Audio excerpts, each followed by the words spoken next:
My own ideas concerning the mechanics by which the Oversoul creates the UFO encounters might take the following form. Dimethyltryptamine, when smoked, snuffed, or injected, induces a brief and extremely intense psychedelic experience whose overwhelming sense of contact with the other is unparalleled.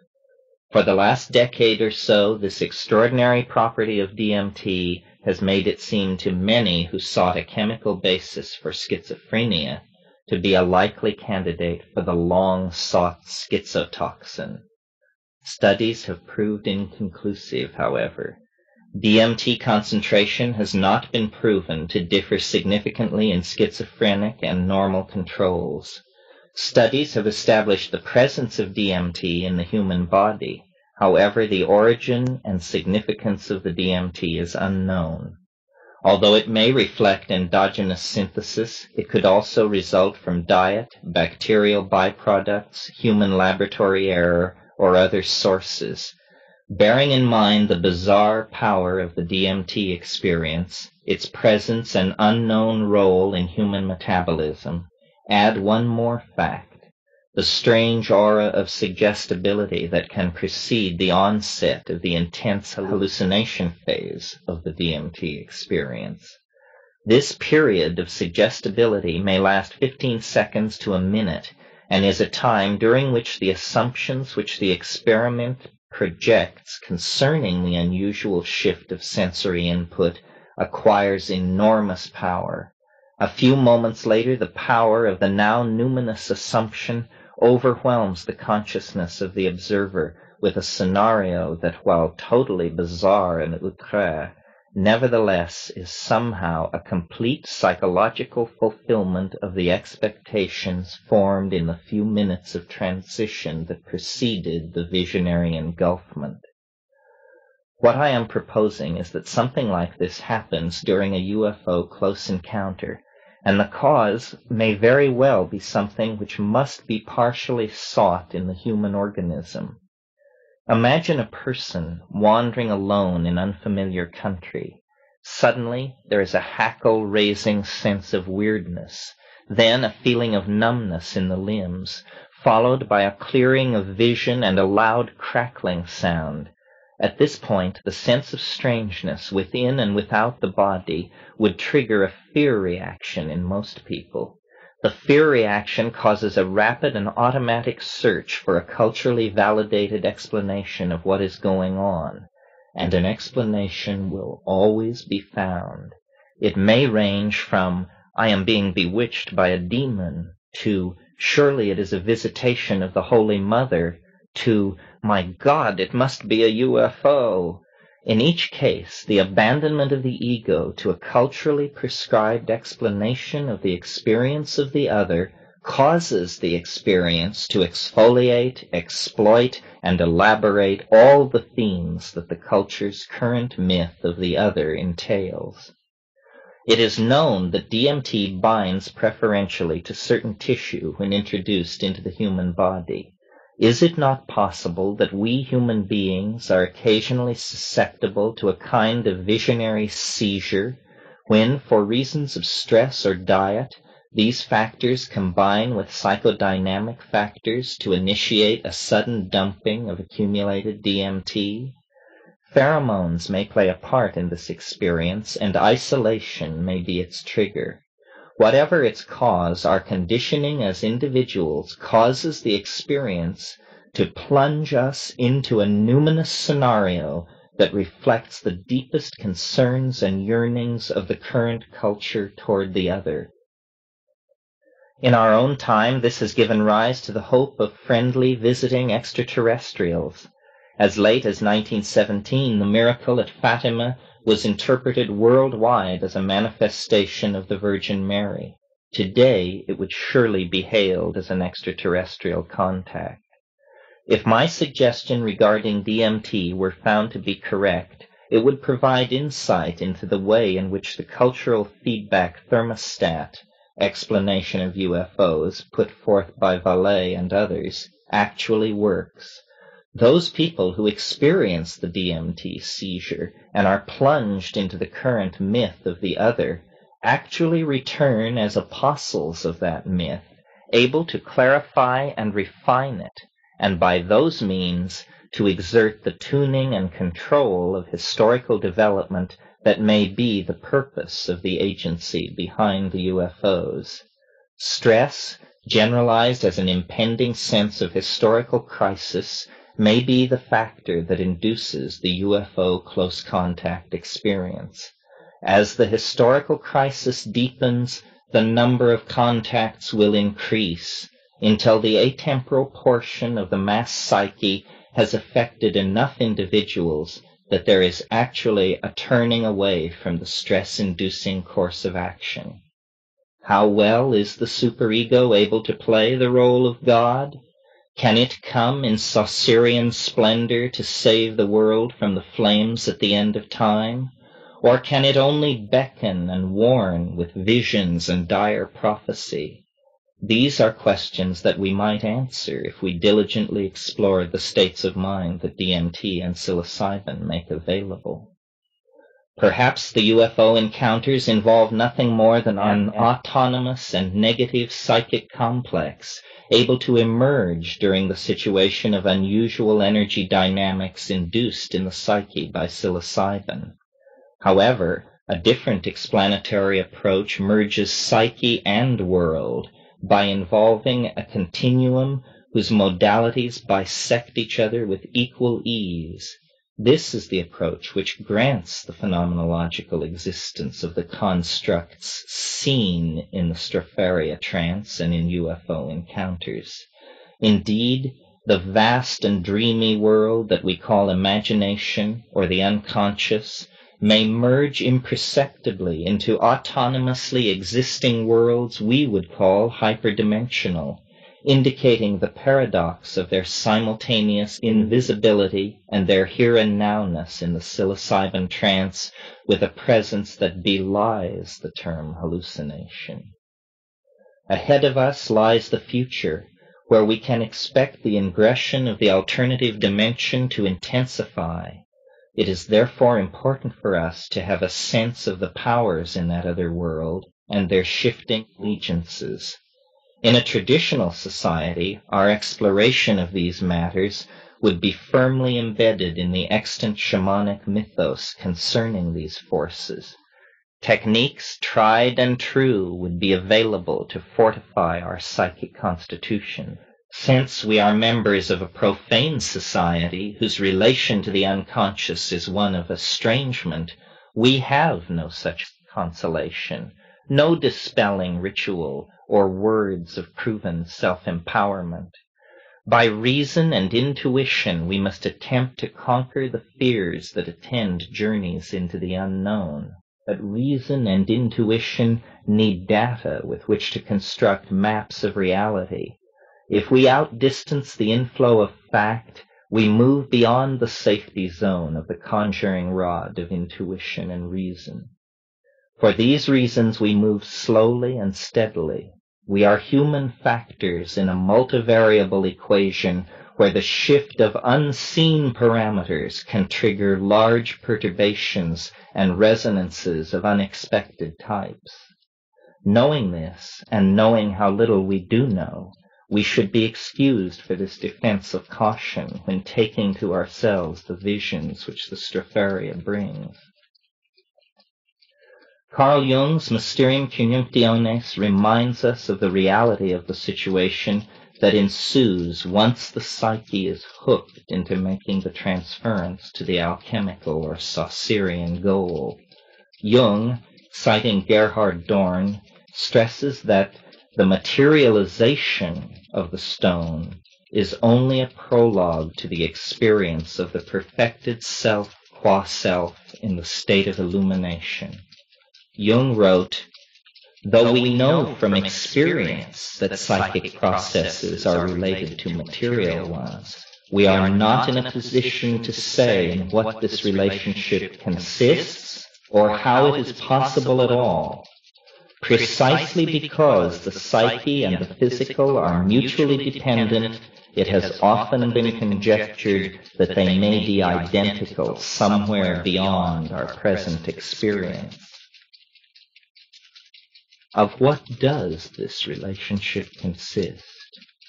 My own hunch, and it is only a hunch, is that an explicitly spatial dimension of a codimension inclusive of our continuum allows a hologram of other realized forms of organization far distant to become visible at certain levels of quantum resonance in the synaptic field. These levels have been damped by selection in favor of more directly relevant lines of information relating to animal survival.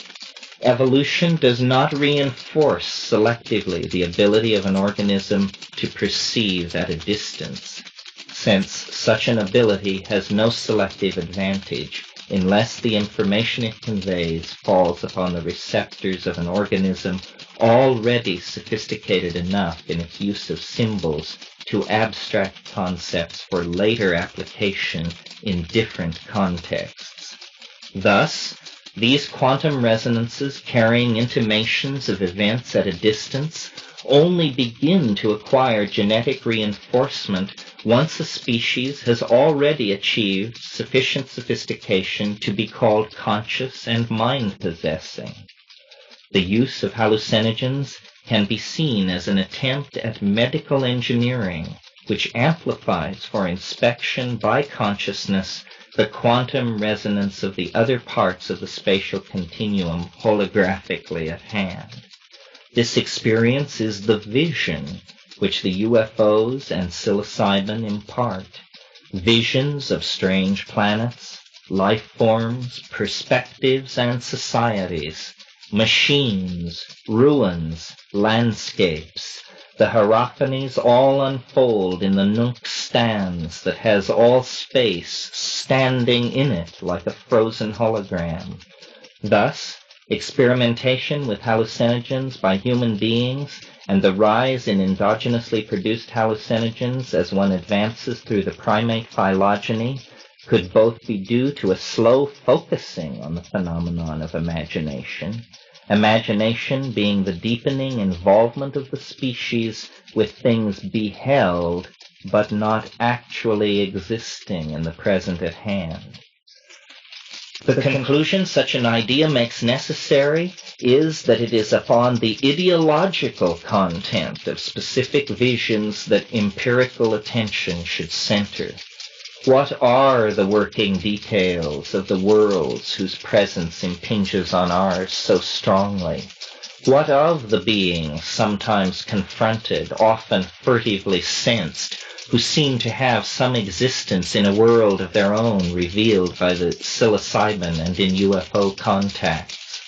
There may exist a vast communication network in the topological nature of things, a network that becomes a fact only for those species or individuals who will but have the intelligence enough to seek this vision. It will by them be found to be persistent in the nature of things. Alchemy thrives in a climate of such ideas.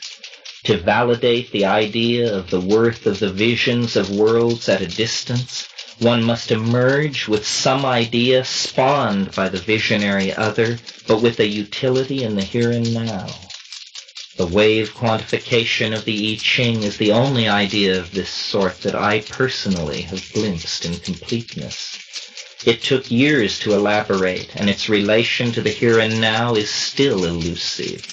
Fragmentary themes abound, symbiosis, saucer lens vehicles whose possessors navigate the higher topological oceans in our heads. All this could be transference and fancy. In the classical sense of the word, the experimenter with hallucinogens pursues gnosis, privileged knowledge concerning nature, and vouchsafed by her in ecstasy.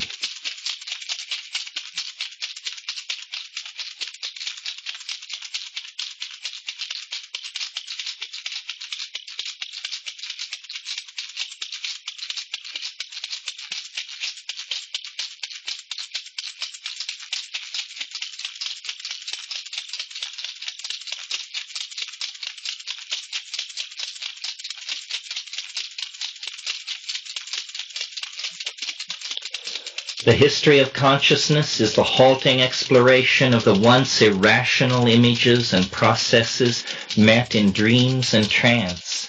Such images become concepts and discoveries as information flows through the multiple continuum of being, seeking equilibrium, yet paradoxically carrying everywhere images of ways the flow toward entropy was locally reversed by this being or that society or phenomenon. We are immersed in a holographic ocean of places and ideas. We can understand this to whatever depth we are able. The ocean of images and the intricacy of their connections is infinite. It is perhaps why great genius proceeds by apparent leaps, because the revolutionary idea which inspires the genius comes upon one complete, entire by itself, from the ocean of mind. History is the story of the search for the intuitive leap that will reveal the very mechanism of that other dimension. The need for such a leap for humanity will grow as we exhaust complexity in all realms save the microphysical and the psychological. My own method has been immersion in the images and self-examination of the phenomenon of tryptamine hallucinogenesis. This means taking the stropharia psilocybin and pondering just what this all may mean, with confidence that as more people come to share this experience, time will deepen our understanding, if not answer all questions. For psilocybin argues that hallucinogens are windows into higher dimensions, that even as a cone can yield circle, ellipse, or parabola to an act of two-dimensional sectioning and yet remain intrinsically a cone, so reality is something that changes according to the angle of regarding. It argues that human beings are many forms over vast scales of time, that all life is unified at some level, and all intelligence in the universe are but facets of the mystery called humanness. In probing the other, we shall always come back with images of ourselves. In probing ourselves, we shall return with images of the other. In the phenomenon of being itself, no less than in the phenomenon of the UFO encounters, we are merely privileged observers of a relationship between what is naively called the world and the transpersonal portion of the human psyche. How this relationship came to be and what its limitations are, we cannot know until we gain access to the transpersonal and atemporal part of the psyche. Of what this consists, we do not know, and no hypothesis can be ruled out. My hunch is that if we could really comprehend death, then we could understand the UFO, but that neither can be understood unless they are looked at in the light of the question, what is humanness?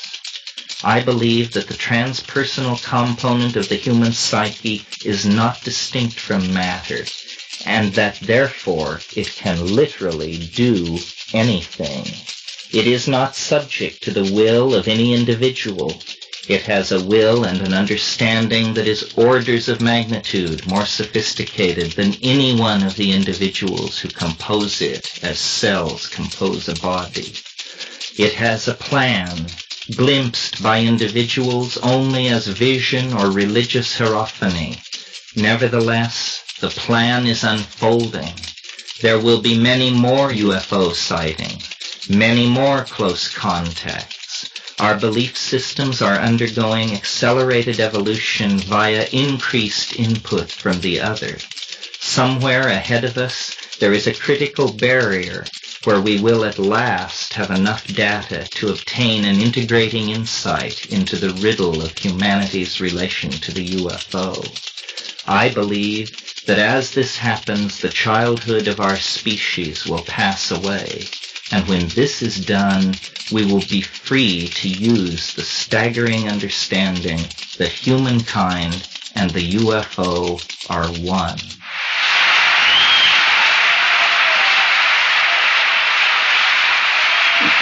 We wish to express our grateful appreciation to the many friends who aided this project. In South America, we were assisted by Michael Lasky, Erica Neatfeld, Sarah Hartley, and by the Naval del Sur de Colombia, whose vessels were often our only means of transportation. The Witoto people of La Chorrera and the mission of La Chorrera were most hospitable, the former providing invaluable access to local psychoactive plants. Special thanks to Jerry Young for her flexibility. Thanks to Paul Herbert, Roy Tuckman, and Will Noffke for putting Terence on the air. Ernie Waugh, Chris Adam, and Kat McKenna helped fine-tune the manuscript. We appreciate Faustin Bray for her focusing energy and for conceptualizing the talking book, Brian Wallace for his perseverance, and both of them for their good taste. Finn again McKenna provides the mythology and mirror. We thank Clea McKenna for being very smart and funny. Thank the mushroom. Terence is his own voice. Dennis plays himself. Kat remembers herself. Bertram Davies is Guzman and plays piano. Witotos speak Witoto. Philip Porter plays sitar and electric guitar. Roy Tuckman plays synthesizer. John Cluett provides laughing and aha. Chris Jackson does aha. Makeup by Theophrastus Vonich. Note, Para McKenna. Norbu Samgyal plays the Damien. Bilbo Bowen on drums. Jeffrey Lipner on bass and tabla. Faustin Bray and Brian Wallace play sarod, guitar, bells, glockenspiel, electronic effects, viola, percussion, ocarinas, zither, synthesizer, flute, shakuhachi, swinette, tambura, chimes, and perform the vocals. The songs are highly intellectual, Who's Ever Doing It song, and fantasy. Lyrics by Brian Wallace. Arrangements by Nomad Band. Many effects were recorded on location throughout the world. Thank you, Terence. Thank the book for being a vehicle. Thank the machinery. Thank the weather. Thank the ancestors. Thank the listeners. Thank your lucky stars. Helpful equipment was supplied by David Reichart and by Bananas at Large of San Rafael via Tim Fritz. The excerpt of Theme for the Common Man is from Columbia Records, Copeland Conducts Copeland.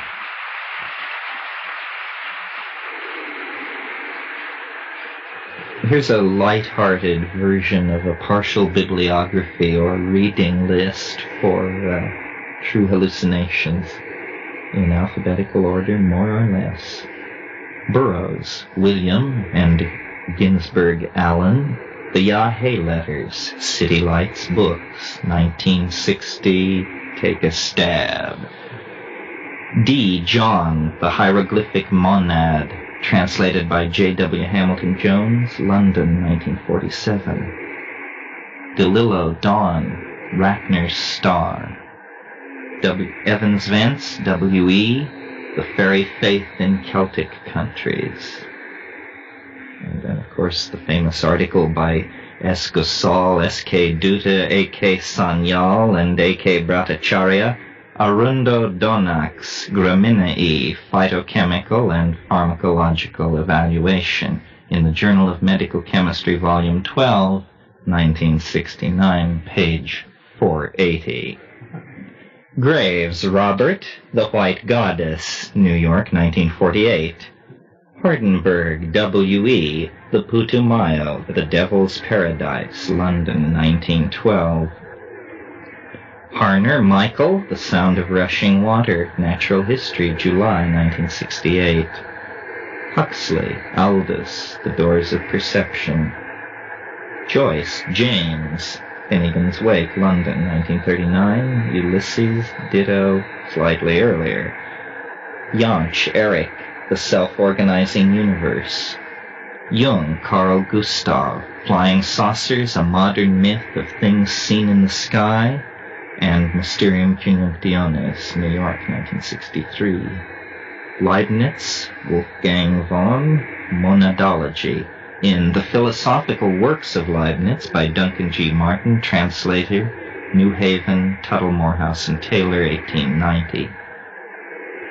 Lewis, Wyndham, The Human Age. Ludlow, Fritz Hugh, The Hashish Eater. Meyer, Michael, Atalanta Fugians. Nabokov, Vladimir, Pale Fire, New York, 1963. Os, O.T. and Oniric, O.N. Psilocybin, The Magic Mushroom Grower's Guide, Berkeley, 1975. Ponampurama and Cameron, Scientific Perspectives on Extraterrestrial Communication, Boston, 1974. The Works of Ilya Prigozhin. Pynchon, Thomas, Gravity's Rainbow, New York, 1974. Rilke, Rainier Maria, The Duino Elegies. Schultes, Richard Evans, Varrola as an orally administered hallucinogen, Botanical Museum Leaflets of Harvard University, Volume 22, Number 6. Stapleton, Olaf, The Star Maker. Templeton, Alex, The Sirius Mystery. Valentine, Basel, The Triumphal Chariot of Antinomy. Vallée, Jacques, The Invisible College, and Messengers of Deception.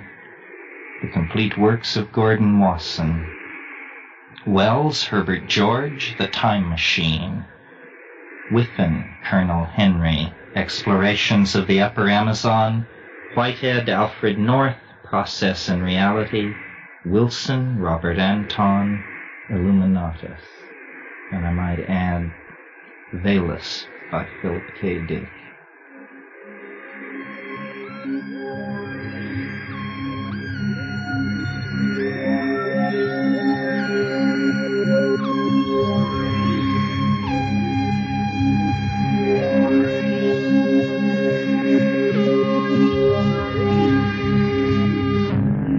Any similarity to persons living or dead is purely coincidental.